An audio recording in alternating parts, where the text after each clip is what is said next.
Assalamualaikum warahmatullahi wabarakatuh. Selamat pagi anak-anak ibu semuanya. Bagaimana kabarnya? Semoga dalam keadaan sehat walafiat, tetap semangat belajar, jaga kesehatannya, murojaah tahfiz serta salat 5 waktunya. Bertemu lagi dengan ibu di pembelajaran tematik semester genap. Ini kita akan mempelajari tematik tema 6, subtema 3. Anak-anak ibu, sebelum kita memulai pelajaran, kita akan berdoa terlebih dahulu dan selanjutnya kita lanjutkan dengan tepuk PPK dan salam PPK.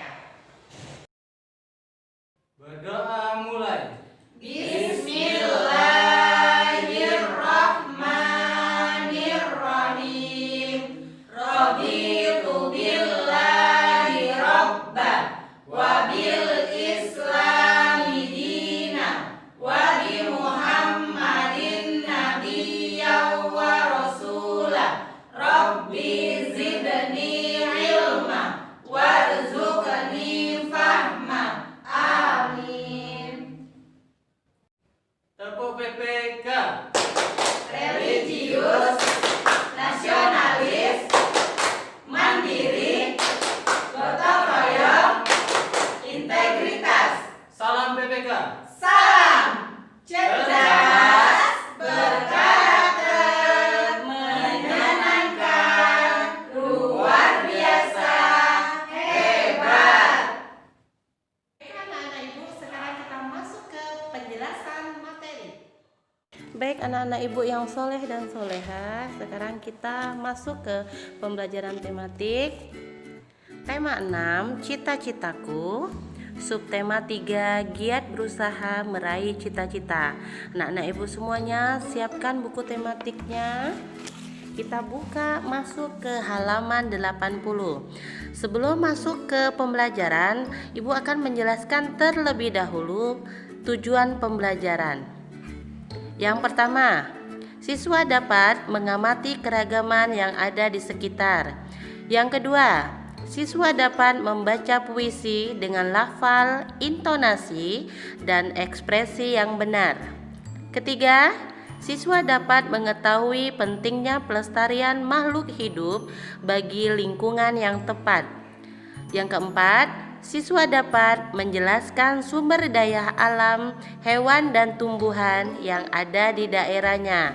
Dan yang terakhir, siswa dapat membuat hasil karya seni montase. Siap? Kita buka halaman 80 pembelajaran pertama. Halaman 80, kita masuk ke ayo membaca. Anak-anak ibu semua, kita baca tentang bacaan Pak Sariban, pahlawan lingkungan dari Bandung. Anak-anak ibu baca dulu, terlebih dahulu membaca. Setelah membaca, kita akan membuat diagram tentang bacaan yang kita baca tadi. Setelah kita baca, anak-anak sudah baca semuanya di rumah, kita masuk ke halaman 80 yang ayo diskusi. Oke, bacalah teks halaman 80 dan 81. Anak-anak ibu semua sudah membaca. Sekarang kita masuk ke diagram. Yang pertama, sikap yang dimiliki. Sikap yang dimiliki yaitu ulet, pekerja keras, dan ikhlas. Ini sikap yang dimiliki oleh Pak Sariban. Yang kedua, usaha yang dilakukan oleh Pak Pariban dalam bacaan yang kita baca tadi, yaitu membersihkan lingkungan. Yang ketiga, tantangan yang dihadapi oleh Pak Sariban. Tantangannya yaitu orang-orang masih belum sadar akan kebersihan. Dan yang terakhir, cita-cita dari Pak Sariban yaitu membuat kota Bandung menjadi bersih. Baik, kita lanjut ke halaman 82 tentang puisi. Sebelum kita belajar tentang puisi, Ibu akan menjelaskan terlebih dahulu tentang deklamasi. Deklamasi itu pembacaan saja yang disertai lagu dan gaya. Orang yang berdeklamasi itu disebut dengan deklamator. Unsur-unsur apa yang harus kita perhatikan dalam berdeklamasi? 1. Intonasi. Yang kedua, penjiwaan yang tepat. Yang ketiga, kejelasan suara. Dan yang keempat, mimik sesuai penjiwaan. Oke, anak-anak ibu bisa mencoba membaca puisi di halaman 82 tentang pahlawan lingkungan. Nah, dalam puisi yang Ananda baca di rumah tentang pahlawan lingkungan di halaman 82, dalam puisi tersebut itu menceritakan tentang usaha dalam menjaga kelestarian lingkungan. Salah satu upaya pelestariannya adalah dengan menangani sampah. Karena sampah yang menggunung itu akan mengakibatkan kerusakan dan penurunan kualitas sumber daya alam. Jadi sumber daya alam itu dapat terganggu atau habis serta rusak jika tidak dilestarikan. Nah, upaya dalam melestarikan sumber daya alam itu tidak hanya dilakukan secara individu saja, tetapi kenapa? Tetapi harus dilibatkan banyak orang. Salah satunya adalah mengajak orang untuk menjaga kelestarian sumber daya alam dengan cara poster. Nih Ibu ada kasih contoh poster mengajak orang untuk hijaukan kembali bumi kita agar masa depan kita cerah. Kita lanjut ke pembelajaran 2. Pembelajaran 2 Ananda bisa buka di halaman 85 sampai 87. Nah, di halaman 85 itu sama bacaan seperti di halaman 80. Anak-anak bisa membacanya. Setelah membaca, anak-anak bisa mengerjakan di halaman 86, mengisi diagram sesuai dengan bacaan yang Ananda baca tentang mengolah sampah menjadi bunga. Sekarang kita masuk ke halaman 87 tentang kolase. Kolase itu berasal dari bahasa Prancis yaitu coller yang artinya merekatkan dengan lem. Jadi kolase itu adalah karya seni yang dapat dibuat dengan cara menempelkan berbagai bahan seperti kertas, kertas koran, foto, pita, atau benda lainnya pada kertas yang kosong. Anak-anak bisa membuat kolase. Langkah-langkah membuat kolase ada di halaman 88. Silahkan Ananda mencoba sendiri di rumah. Ada langkah-langkahnya sudah jelas di halaman 88 dan contohnya sudah Ibu kasih contoh ini dan ada juga contohnya di halaman 88. Lanjut di halaman 89. Upaya pelestarian sumber daya alam. Upaya pelestarian sumber daya alam dibagi menjadi dua. Yang pertama perlindungan in situ. Apa itu perlindungan in situ? Perlindungan in situ adalah konservasi flora dan fauna yang dilakukan di habitat yang asli. Itu termasuk meliputi cagar alam, suaka marga satwa, taman laut, taman buru, hutan, dan taman nasional. Upaya pelestarian sumber daya alam yang kedua yaitu perlindungan ex situ. Apa itu perlindungan ex situ anak-anak? Perlindungan ex situ adalah konservasi flora dan fauna yang dilakukan di luar habitat asli. Namun kondisinya diupayakan sama atau mendekati aslinya. Jadi ada dua ya, upaya pelestarian sumber daya alam. Yang pertama perlindungan in situ itu dilakukan di habitat asli. Yang kedua perlindungan ex situ itu dilakukan di luar habitat asli. Nah, sekarang anak-anak bisa melakukan cara efektif untuk melakukan upaya perlindungan sumber daya hayati. Yang pertama, tidak memburu hewan dan tumbuhan liar. Yang kedua, tidak memetik atau merusak tumbuhan langka. Dan yang ketiga, tidak membuang sampah sembarangan. Baik, kita lanjut anak-anak ibu yang soleh dan soleha ke pembelajaran 3. Pembelajaran 3 halaman 91 sampai 93. Sama seperti di pembelajaran 1 dan 2, di pembelajaran 3 Ananda bisa membaca tentang Frederick Silaban, arsitek Masjid Istiqlal Jakarta. Setelah membaca, Ananda bisa mengisi bacaan tersebut dalam bentuk diagram yang ada di halaman di 92. Contohnya sudah Ibu jelaskan di pembelajaran 1 dan di pembelajaran 2 ada juga.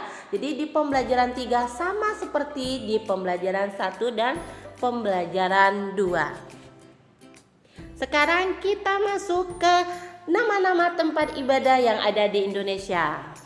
Ayo, siapa yang tahu? Yang pertama, ini gambar masjid. Masjid adalah tempat ibadah umat Islam.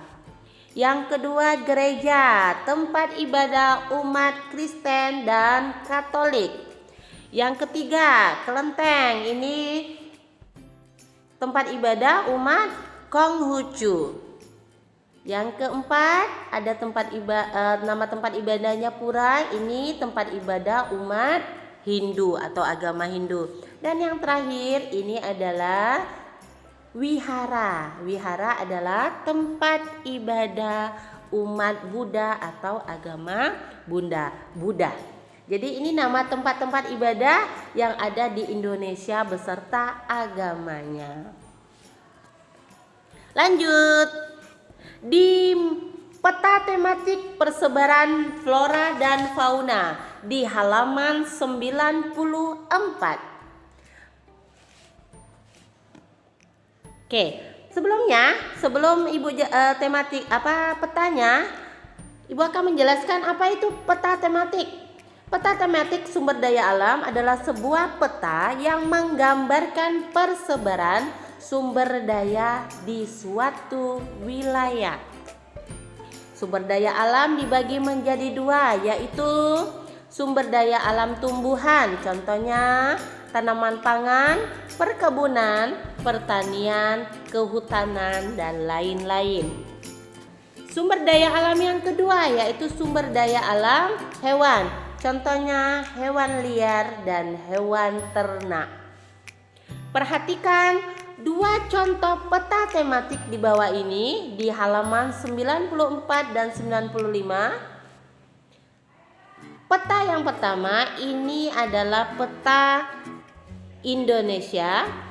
Peta yang kedua, peta Indonesia yang ada gambar hewan dan tumbuhan di setiap daerahnya.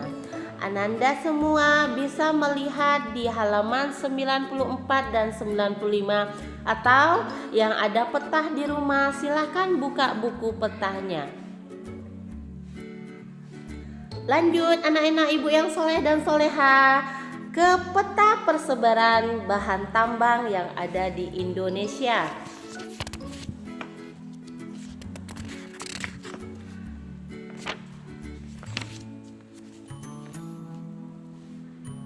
Di halaman 100.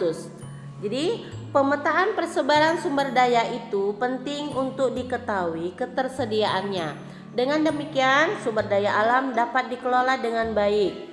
SDA yang tidak merata jumlahnya sangat terbatas, maka upaya yang dapat kita lakukan untuk meningkatkan ketersediaan itu dengan mendatangkan sumber daya alam dari daerah lain. Ini adalah peta Indonesia yang ada persebaran barang tambangnya di Indonesia. Ada contohnya, ada tabel jenis tambahan tambang dan daerah penghasilnya. Ananda bisa buka di halaman 101 sampai 102. Salah satu contohnya adalah minyak bumi. Minyak bumi itu daerah penghasilnya daerah Dumai, Riau, Aceh, Palembang, Kalimantan, dan lain-lain. Selebihnya Ananda bisa buka dan melihat di peta bagi ada yang peta atau di buku tematik di halaman 101 dan 102. Lanjut lagi di pembelajaran kelima. Pembelajaran kelima ada di halaman 106. Nah, sama juga seperti pembelajaran 1, 2, 3, dan 4. Ananda diwajibkan membaca terlebih dahulu dengan judul yang berbeda. Di pembelajaran 5 ini, Ananda akan membaca tentang bacaan Thomas Alva Edison, berpijak karena pantang menyerah. Setelah membaca, Ananda bisa mengisi bagan tentang bacaan yang Ananda baca tadi. Cara pengerjaannya sama seperti penjelasan Ibu di pembelajaran pertama. Sekarang kita masuk di toleransi di pembelajaran kelima. Toleransi itu adalah suatu sikap yang saling menghargai kelompok-kelompok atau antar individu dalam masyarakat ataupun ruang lingkup lainnya. Toleransi merupakan salah satu sikap terpuji yang harus dimiliki oleh setiap orang. Salah satu contohnya adalah keragaman agama, tempat ibadah, dan kegiatan keagamaan. Nah, kita dapat mengabadikan keindahannya itu dengan karya seni montase. Apa itu montase, Bu? Montase itu adalah gambar yang dihasilkan dari percampuran unsur beberapa sumber. Ananda bisa buka buku tematik di halaman 110. Sekarang Ibu akan menjelaskan alat dan bahan membuat montase. Yang pertama, kertas. Yang kedua, latar karya montase atau gambar yang sudah ada.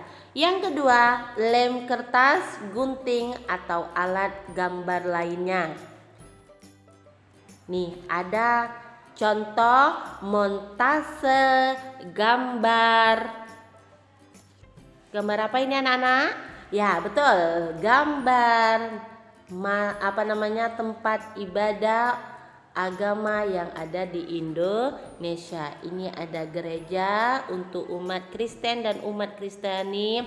Ini ada pura umat Hindu. Ini ada masjid umat Islam. Ini ada wihara untuk umat Buddha. Dan ini kelenteng untuk umat Konghucu. Jadi inilah gambar montase dalam bentuk gambar contoh karya montase tempat ibadah yang ada di Indonesia.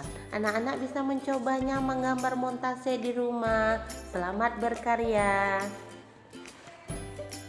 Selanjutnya, terakhir di pembelajaran ke-6. Ananda bisa buka di halaman 111. Ayo membaca dan ayo berkreasi.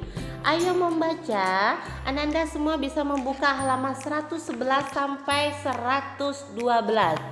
Judul bacaannya Gimna Cahyo, Nugroho Mendalang Sampai ke Amerika. Ananda bisa membacanya sendiri di rumah dan menjawab pertanyaan di halaman 102. Sekarang kita masuk ke ayo berkreasi. Di pembelajaran sebelumnya, Ibu menjelaskan tentang kolase, montase, dan sekarang di pembelajaran ini kita bahas tentang mozaik. Mozaik adalah atau merupakan gambar lukisan yang dibuat menggunakan bahan dari kepingan-kepingan yang sengaja dibuat dan ditempel pada media datar menggunakan lem. Bahan yang digunakan itu adalah kertas, kaca, daun, dan lainnya. Langkah-langkah Untuk membuat mozaik, Ananda bisa membuka di halaman 113. Yang pertama, siapkan alat dan bahan, bisa kertas, papan plastik, potongan kertas warna-warni, biji-bijian, kain perca, dan lainnya. Yang kedua, tempelkan bahan satu persatu mengikuti pola gambar menggunakan lem dan alat bantu tempel agar lebih rapi dalam pekerjaannya. Yang ketiga dan yang terakhir, setelah selesai ditempel, tunggu sampai benar-benar kering, baru karya mozaiknya bisa siap dipajang. Ini hasilnya. Oke, Ananda bisa membuatnya sendiri di rumah. Bisa dari potongan kertas warna-warni, bisa dari biji-bijian. Ini bisa dari biji kedelai, bisa biji kacang hijau, kacang tanah, beras, dan lainnya. Oke, alhamdulillah, sekian dan terima kasih. Demikianlah materi penjelasan dari Ibu. Semoga dapat bermanfaat dan dapat membantu Ananda belajar di rumah. Ibu akhiri dengan ucapan hamdalah.